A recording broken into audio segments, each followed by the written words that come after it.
Hi y'all, post-production me here. I just wanted to apologize for two things. Number one, I called Tora Tessa the entirety of this video. I don't know why. I think my brain just kind of messed up and fizzled out. So if you hear me calling somebody Tessa, I'm really talking about Tora. I don't know how I got those two mixed up, even if there's not another Tessa here, but I'm sorry. Anyway, also, I'm sorry if the audio really sucks here. I don't know why. Everything other than the first two sections just ended up with horrible audio, and I really tried my best to fix it, but it's not really going to be fixed. This is probably not going to be fixed either. I'm so sorry for these issues. Anyway, enjoy this stupid video. Well, hello fellow idiot amateur media nerds or people here to waste their time. Let's talk about Heartstopper, a UK Netflix TV show produced by Seesaw Films, based off of the comic series by Alice Oseman, and directed by Eros Lynn, best known for his work on Torchwood and some Doctor Who episodes. And even as somebody who both read all the books and is always subconsciously judging every single media that I consume, this show absolutely warmed me to the core. Like, y'all, it is so unbelievably sweet to watch, and I actually really enjoyed it, even if it has some issues. And you can't call me a fetishizer either, because I am literally gay, so shut your homophobic mouths. Anyway, I think the show is just so sweet and strangely realistic. I'll definitely be praising the show now because I've just seen it, but maybe one day I'll revisit it with a more grown out idea. Certainly won't be soon, seeing that I'd be working on a Bad Guys review and a Joker breakdown in the future. But I will basically be spoiling the entirety of the show here, so here's what I rate it out of 10 if you just want to know. That being said, here's the actual review.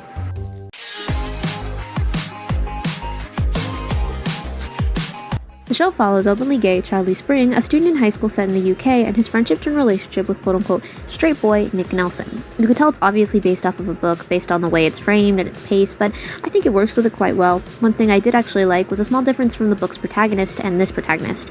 In the book, the majority of the story was focused on Charlie and his perspective on the situation. However, here, it definitely pops around to each character and shows their own lives as LGBT people. They gave us absolutely no detail on Elle's new school life in the book, but here we definitely get to see it. The story between Tessa and Darcy is slightly changed so that they come out in the book and not beforehand, and I think it's a really good job at representing people who come out and their difficulties with it. I like the addition of Tao's inner struggle with his fear of being alone. I just like how the characters are written. I think that the team all fairly realistic in their own way. I could definitely see the idea of the story playing out, and I genuinely enjoy that. I like the relationships of the characters and how they're all framed. I always admire when characters in a show seem realistic, and I think that's one of the things that the show does really right. Speaking of realism, I really like how the show handles homophobia, especially in a school setting. It's not always the stuff that gets said straight in your face. It's usually just snide comments and people saying that they aren't one way but acting the next. Without getting too into it, I think the show does a really good job at handling it. Still dramatized for TV effect, but I think it does a decent job. You really feel for Charlie when he's pining after Nick, you really feel when the character's in a bad situation, a good one, and you feel when they're happy. It's quite sweet. I just really like this. It's not anything being worth called a masterpiece, but it's still sweet and heart-charming. But to be specific, episode-wise, episode 7 towards the beginning, it feels like they're starting to hint at something larger that happens in the comic towards the end. I'm not going to spoil it, but I think that that's decently done. It also does it in episode 8 as well. I also don't like in episode 7, Tao just starts acting like a complete asshole out of nowhere, and they obviously did this for some sort of emotional climax before the end, but it just wasn't written very well, and it felt like it came out of nowhere for his character. The entirety of episode 7 is just messy and emotional climaxy for the sake of an emotional climax. They could have done this so much better, and I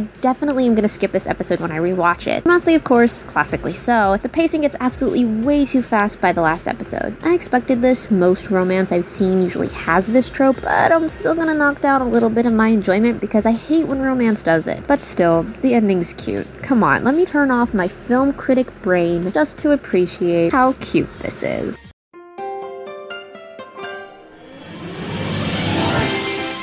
The only thing I have a problem with in this show, except for episode 7, is its cinematography and its music. It felt like every 5 minutes there would be another song. I counted, and sometimes there were another song each 5 minutes. And their episodes are only like 30 minutes, that's like 4 songs an episode. Honestly, overkill. It's not like the song choices are bad either. They aren't. They're actual songs that I like, and most LGBT people do. They were written by LGBT people, and I think that they do a pretty good job at expressing the characters through the song choices. However, one of them just gets lost in translation for me. When Elle starts to go into her new school, she's staring at Tessa and Darcy with the song Girls by Girl in Red playing. It's a song about, you know, liking girls. If it's established that Elle isn't interested in either of them and isn't interested in Tao, why is this playing? Is it supposed to be like a song that shows a relationship between Tessa and Darcy in a like sort of quiet way? They could have done a lot better if that was actually what they were going for though. The cinematography is actually just cinematography, I guess. There's nothing ever really substantial. It kind of feels like there's a high schooler behind the camera, and that's decently charming. However, there are times that they pull out this weird shaky cam, and I don't understand why they would do that. I guess it's for that aesthetic, but it just fits really strangely and it just feels nauseating.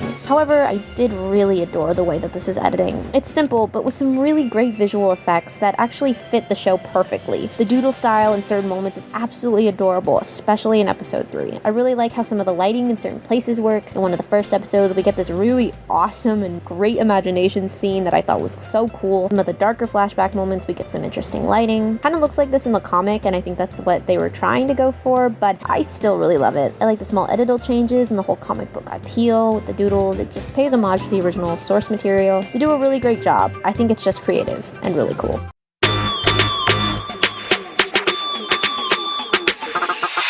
Usually most romance media never make me feel this heartwarmed and happy. I don't really like most romance because, you know, the obvious, but this is just so cute and so heartwarming and so sickeningly sweet and just adorable, even if it has some issues, but the issues don't even really bug it that much. I just really, really like it. It's so cute. If I, an aromantic, find this to be one of the cutest and most adorable things I've ever seen in the world, then I don't have a doubt that you will enjoy it. Are the books better? Yes, they are. I'm always going to be a book supremacist, and if you have the time, I would really suggest going out and buying these books. But it's still cute as a show.